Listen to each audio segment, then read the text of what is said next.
नमस्कार, आप देख रहे हैं परफेक्ट मिशन लाइव और मैं हूं आपके साथ ज्योति कनौजिया। आइए रुक करते हैं खबर की ओर। मोदी सरकार ने जीएसटी को पीएमएलए कानून से जोड़कर व्यापारियों के गले में डाला फांसी का फंदा, शैलेंद्र अग्रहरी ने कहा। मोदी सरकार ने जीएसटी को पीएमएलए कानून से जोड़कर व्यापारियों के गले में फांसी का फंदा डाल दिया है। आने वाले समय में व्यापारियों की नाजायज गिरफ्तारियां होंगी। जीएसटी में होने वाली हल्की चूक पर भी ईडी उठा ली जाएगी। उक्त बातें जनपद मिर्जापुर में पत्रकार वार्ता के दौरान वरिष्ठ व्यापारी नेता व अखिल भारतीय उद्योग व्यापार महासम्मेलन के प्रदेश महामंत्री शैलेंद्र अग्रहरी ने कहा। देखिए जनपद मिर्जापुर से घनश्याम ओझा की खास रिपोर्ट।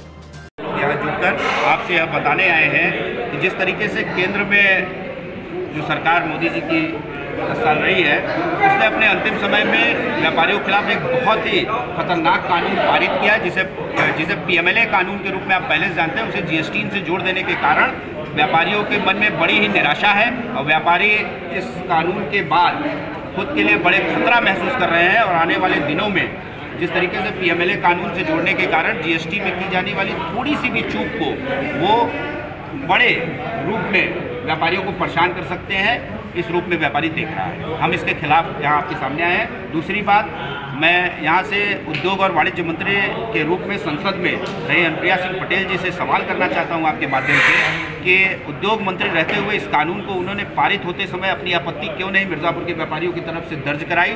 दूसरी चीज़, यहाँ पर जो तमाम उद्योग हैं, चाहे वो पीतल व्यवसाय हो, चाहे कारपेट का व्यवसाय हो, चाहे पाटरी का उद्योग हो, चाहे वह कास्ट का उद्योग है, या तमाम उद्योग हैं जहाँ पर अब मृतप्राय हो चुके हैं, उनके उद्योग मंत्री रथ पे वो क्यों नहीं पनप पाए?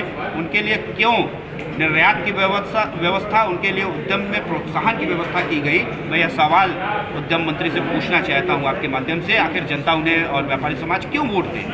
यह बड़ा सवाल सामने आ खड़ा हुआ है और आने वाले समय पे व्यापारी समाज इस चीज़ को पूर्ण रूप से देख रहा है और आने वाले वक्त में हम इसका जवाब वोट के माध्यम से देने वाले हैं। मिर्जापुर में ऐसे कौन कौन से व्यवसाय हैं जिनको मतलब बढ़ावा देके मिर्जापुर का विकास किया जा सकता है? पीतल व्यवसाय है, कालीन व्यवसाय है, पत्थर का व्यवसाय है, यहाँ कास्ट का उद्योग है, यहाँ पाटली उद्योग है, यहाँ टमाटर का उद्योग है।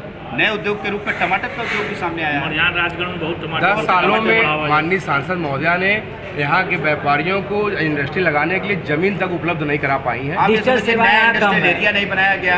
आखिर उद्योग मंत्री के रूप में मिर्जापुर में उनकी क्या उपलब्धि है, उन्हें बताना चाहिए। उद्योग मंत्री के रूप में मिर्जापुर के लिए उनकी कोई भी उपलब्धि नहीं है। सरकार ने उन्हें उद्योग मंत्री बनाया, चाहती तो मिर्जापुर का कायाकल्प किया जा सकता था। फर्जी विकास यात्रा को यहाँ पर वो दिखला रही है, हम इसके खिलाफ हैं। फर्जी विकास यात्रा नहीं, सच्ची विकास यात्रा दिखाई है, जो आपने किया ही नहीं। जो ये विरोध है, जो मतलब गुस्सा है, या मतलब सरकार के ऊपर निकल रहा है या यहाँ के सांसद महोदया के ऊपर? भाई सरकार के ऊपर है और सरकार के प्रतिनिधि वो है यहाँ पर, तो जाहिर सी बात है दोनों के ऊपर है। जैसे कि आने वाली सरकार बदल भी सकती है या वही हो सकती है। नहीं, हमारा कहना ये है, तो जो सरकार आएगी उससे आपका क्या कहना रहेगा जिससे मिर्जापुर का विकास? जाहिर सी बात है, हमारा आने वाली जो भी सरकार हो उससे यही मांग है कि जीएसटी को पीएमएलए से जो जोड़ा गया है इसे तत्काल हटाया जाए। दूसरी बात, मिर्जापुर के जो मैंने उद्योगों का नाम लिया है, उन सारे उद्योगों के लिए प्रोत्साहन की पूरी व्यवस्था की जाए। ओडीओपी में शामिल उद्योग के प्रोत्साहन की लगातार व्यवस्था की जाए। इसके अतिरिक्त जो उद्योग मर रहे हैं उनके लिए आधुनिक मशीनें, उनके निर्यात की व्यवस्था, उनके प्रोडक्शन क्वालिटी की व्यवस्था सुनिश्चित करना यह सरकार का काम है। हमारे जो व्यापारी इंडस्ट्रियल एरियाज़ में या इंडस्ट्रियल लाइसेंस के लिए परेशान है, उन्हें तत्काल सिंगल विंडो से इंडस्ट्रियल लाइसेंस दिए जाए, जीएसटी के रेट को कम किया जाए। इसके अतिरिक्त हमारे जो व्यापारी इंडस्ट्रियल लैंड की मांग कर रहे हैं उसके लिए एक स्पेशल लैंड बैंक बनाया जाए, जिससे व्यापारियों को उपलब्ध कराया जाए, जिससे हमारा व्यापार उन्नत हो सके और तमाम प्रोत्साहन के साधन मिल सके। जिले के विकास और व्यापार के विकास के लिए हम लोग के यहाँ उद्योग बंधु सदस्य की बैठक होती है डीएम कलेक्ट्रेट के सामने। 10 साल का इतिहास है, कभी भी सांसद महोदया ने उस बैठक में अपनी उपस्थिति दर्ज नहीं कराई है और कभी व्यापारिक संगठन के लोगों के साथ बैठ के व्यापार को कैसे बढ़ाया जा सकता है, व्यापार को कैसे आगे ले जा सकता है, उन्होंने कभी भी 10 साल में अपने कार्यकाल में व्यापारी नेताओं के साथ बैठक नहीं किया है। चाटुकार व्यापार संगठनों के साथ, चाटुकार व्यापारी नेताओं के साथ, चाटुकार दलीय कथित व्यापारी नेताओं के साथ बैठने से मिर्जापुर का व्यापारी समाज उस चीज़ को नहीं बता पाएगा। उनको बैठना चाहिए उचित रूप से सारे व्यापार मंडलों के साथ, जो व्यापारी उस व्यापार से में संलिप्त हैं उनके बीच में जाकर उनसे जानकारी इकट्ठा लेनी चाहिए कि आखिर क्या परेशानी है, इसको हम कैसे दूर कर सकते हैं। तो कभी ऐसा प्रयास उन्होंने नहीं किया। जैसे भारी बंधुआ वोटर समझने की गलती जो उन्होंने की है उसकी सजा इस बार मिलने चाहिए। भारी उद्योग मंत्री है वो, एक भी उद्योग यहाँ उन्होंने नहीं लगाया और उसके बाद जो उद्योग था उसको बंद कराने का भी काम इन्होंने किया।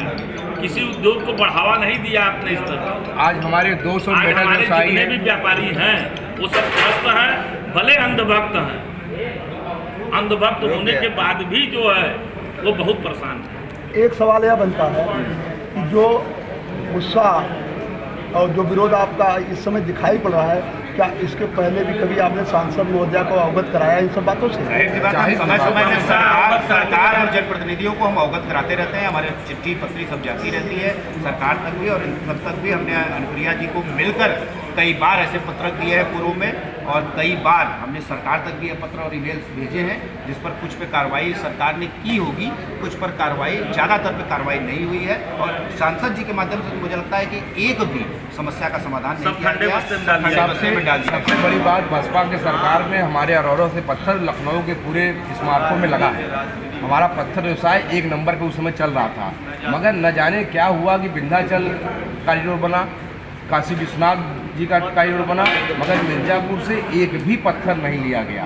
इसके पीछे न जाने क्या कारण था। गुलाबी पत्थर हमारे यहाँ मिलते हैं अरौरा से, जिससे हमारा पत्थर व्यवसाय भी इसमें मरा हुआ साबित हो रहा है। इतने कटर लगे, मशीन लगे हुए हैं, सब बंद होने के कगार में पहुंच गए हैं। हमारा पीतल व्यवसाय जो शहर के अंदर हमारी भट्टियां लगती थी, वो प्रदूषण विभाग छापे मार के उसको बंद करा रहा है। सरकार ने कहीं ज़मीन भी इनको नहीं दे पा रही है कि हमारे बेलन वहाँ लग जाए, हमारे मेटल व्यवसाय के जो भट्टियाँ चलती हैं वहाँ पर। व्यापारी का आज तक उन्होंने भला नहीं किया है 10 साल में। पीतल व्यवसाय के साथ छल किया है, पीतल व्यवसाय छल होता रहा है व्यापारियों के साथ, और छल हमेशा इन्होंने किया है। केवल उद्योग बंधु की बैठक हमेशा जो चलती रही, उद्यमियों को बुलाया इन्होंने, लेकिन फर्जी बुलाया।